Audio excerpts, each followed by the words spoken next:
On the morning of September 23rd, the ocean-going freighter Istanbul Bridge officially set sail from Ningbo-Zhoushan port.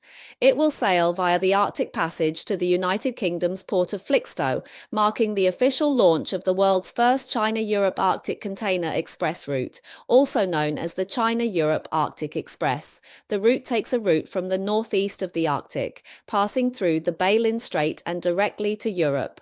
The one-way journey takes approximately 18 days, 22 days shorter than the traditional route, and reduces carbon emissions by approximately 50%. This is a new record for China-Europe Express sailing time, following the 26-day China-Europe Express sailing from Ningbo-Zhoushan port to Wilhelmshaven, Germany, which was launched at the end of 2024. The inaugural China-Europe Arctic Express service from Ningbo-Zhoushan port to Felixstowe not only marks the first time that Ningbo-Zhoushan port has extended its shipping routes to the Arctic Ocean, completing the final piece of its global shipping network, but also provides strong support for Chinese companies to address global trade uncertainties and expand new international logistics channels. A report in the mainland Global Times pointed out that with the departure of Istanbul Çoren, many of the more than 1,000 containers carrying various small commodities from Yiwu were shipped. A Yiwu trader in the home furnishings industry pointed out that their company's goods shipped to Europe mainly rely on shipping and logistics costs, which usually account for nearly half of the value of the goods. Shipping times are usually around 40 to 60 days, but taking the Arctic route can greatly shorten the overall sales cycle, allowing products to enter the European market at a much lower logistics cost. Another cost reduction brought by the China-Europe Arctic Express comes from the accelerated transportation cycle, which improves the turnover efficiency of enterprises. This also means that companies' production cycles are shortened and the need for stockpiling and inventory is correspondingly reduced, which likewise saves businesses a considerable amount of capital. The capital tied up in inventory has always been a concern for manufacturers, especially after the Suez Canal congestion incidents in recent years and the shipping delays caused by the Red Sea route crisis. As a result, a large number of cargo ships have been forced to detour around the Cape of Good Hope in southern Africa, causing both time and costs to rise sharply. However, the China-Europe Arctic Express route avoids many of the uncertainties brought about by geopolitical conflicts, giving Chinese companies greater peace of mind. However, for traders, there is still a drawback to the current China-Europe Arctic Express.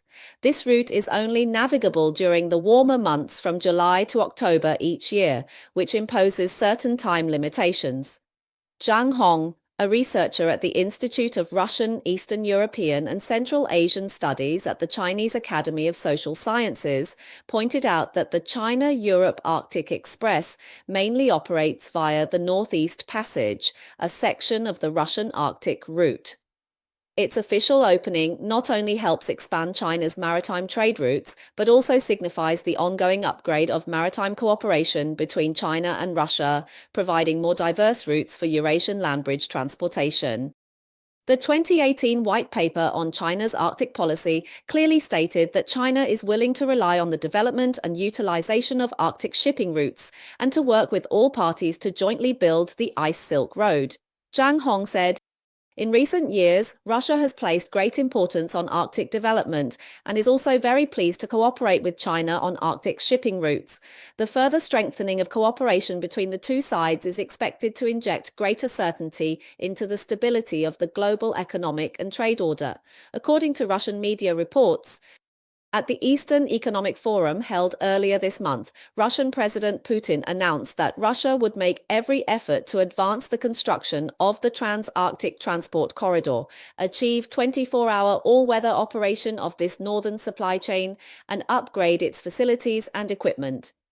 According to Zhang Hong's analysis, for China, in the face of various global geopolitical and security challenges, and even in the complex environment of economic competition, enhancing its own competitiveness and increasing its voice in the global economy through the construction of new logistics networks is a very important means. This will make a positive contribution to the security and smooth operation of global supply chains, as well as to the stability of the global economic and trade order. Contribution. According to a report by Germany's Der Spiegel magazine, previously, the Arctic route was mainly used for domestic cargo transport within Russia and for trade between China and Russia. But a new chapter has begun. There is now a brand new, reliable, and regular express route between China and Western Europe. Some European shipping and freight forwarding companies have already shown strong interest in this route, and in the future, Chinese-made products will be able to enter the European market even faster. In an article focusing on the China-Europe Arctic Express, Bloomberg analyzed that the current Arctic shipping services will help support the growing trade between China and Europe.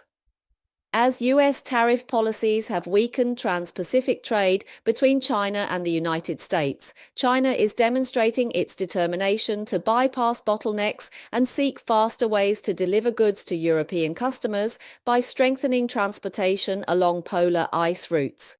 The European edition published an article on September 18th stating that China is testing a fast route to Europe via the Arctic. As the Arctic ice is melting at an accelerated pace, it is reshaping the geopolitical landscape of the region, bringing new shipping routes and economic opportunities. The new route China is attempting to open is expected to establish regular services between multiple ports in Asia and Europe, which will impact the pattern of international trade, according to a senior researcher at the U.S. Arctic Institute. Hong Pei-te said that the opening of this new route demonstrates that the Arctic is becoming accessible to the world. This is the first major region in the world where climate change is rapidly and profoundly altering the geopolitical landscape. The reasons are the feasibility of resources and shipping routes, as well as the sudden opening of a new region. Hong Pei-te said that the Arctic is the first region where climate change is reshaping geopolitics.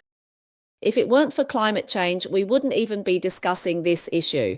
Russia wouldn't be extracting resources in the Arctic, nor would it be sending container ships through the Arctic. He believes that, unlike the earlier, simpler and more experimental point-to-point voyages, the newly opened China-Europe route is different. The Arctic Express is precisely an attempt to connect multiple Chinese ports with ports in the UK, the Netherlands, Germany, and Poland via the Arctic. In fact, this is more like a regular shipping route. Politico also analyzed that bulk shipping does not have a fixed schedule, whereas container liner services operate on a fixed timetable between specific ports. China's attempt in the Arctic is closer to container liner shipping. This is not a one-off voyage, but more like a drill to establish a regular Asia-Europe shipping route. Currently, most global trade passes through the Suez Canal, the Mediterranean, and the Strait of Malacca. Hong Pei-te pointed out that compared to routes passing through these choke points, the Arctic route is shorter and has much less geopolitical uncertainty. Therefore, it is possible for it to become an alternative trade route. The question is whether this will actually happen and how quickly it can be realized. According to the chief analyst of a shipping information company, Bitsander told Politico that the idea of the Arctic route is not new, but China is the country actively pushing this process forward. They have previously announced similar initiatives, and at that time they succeeded. Now they are making new attempts. However, Sander believes that the capacity of the Arctic route is limited, and the scale of their investment may be equivalent to 1% of the total trade volume between the Far East and Northern Europe. The Arctic route only makes sense when there is high demand and a need to save time, as not many people live in the polar regions. Its competitiveness lies only in its ability to provide additional shipping capacity and to offset higher freight costs with shorter transit times. However, Hong Pei-te is more optimistic about the prospects of the Arctic route. He pointed out that about 10,000 ships pass through the Suez Canal every year, so the number for the Arctic is very small in comparison. But if we look 30 to 40 years into the future, when the ice cover decreases by another 30%, 40%, or even 50%, the Arctic could experience up to 6 months of ice-free conditions. This would make the Arctic a very interesting variable. He said that the Arctic route will not immediately replace the Suez Canal tomorrow. The Suez Canal and the Panama Canal will continue to play their roles, but the Arctic will become a supplementary option. He also pointed out that China is accumulating experience and training crew members through these new routes. Will they make a profit? That doesn't really matter. The key is to gain experience and figure out how to operate. He added that most of the Christmas goods Europe buys from China are shipped at the end of September, and the shipping period usually takes 40 to 50 days, arriving in Rotterdam in mid-November, but all the ships arriving at once would cause congestion. Large vessels would have to wait 1 to 2 weeks before entering Rotterdam or Hamburg, but ships traveling via the Arctic route could arrive 3 to 4 weeks earlier. The port is currently idle. Peter believes that if the Central Europe Arctic Express is successful, it could have an impact on the European automotive industry. For containers, you need a series of stops, port after port. Ports, but cars are different. You can load 10,000 cars in China and unload them in Rotterdam or Hamburg without stopping at intermediate stations. This may be an application area in the next 10 to 15 years. The South China Morning Post also previously pointed out that from a business perspective, the China-Europe Nordic Express can enhance China's export competitiveness to Europe by shortening transportation and warehousing cycles, speeding up the delivery of high-value, time-sensitive goods, and reducing logistics costs. This route also enhances the market's ability to cope with fluctuations. This route is also China's latest strategic layout in trade routes. It will open key choke points such as the Suez Canal and the Strait of Malacca, avoid the so-called Malacca Dilemma, reduce geopolitical risks, and enhance China's voice in the European market. It can be summarized as follows. The China-Europe Nordic Express extends China's trade and resource strategy while reshaping Asia-Europe trade flows and challenging traditional trends. The influence of Europe and the United States is similar to other projects in which China has played a leading role, such as the China-Kyrgyzstan-Uzbekistan Railway. It demonstrates China's ability to build alternative routes to circumvent maritime bottlenecks, such as the fear that the US military will attack the Malacca Strait, and reduce dependence on a single trading partner. Of course, developing Arctic shipping routes is not easy, including the Arctic's fragile ecosystem, which requires strict protection.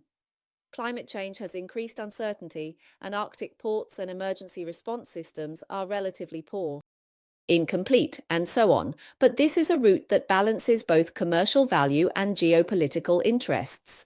It not only extends China's trade reach and influence, but also poses a challenge to the traditional shipping dominance of the West. This Ice Silk Road can further deepen economic and trade cooperation with Russia, especially by expanding non-energy trade exchanges, making China-Russia trade relations more diversified. From the analysis of foreign experts, another observation emerges: China's big picture thinking. Making money today is not the most important thing. What matters is building experience in using this route to secure dominance in future shipping.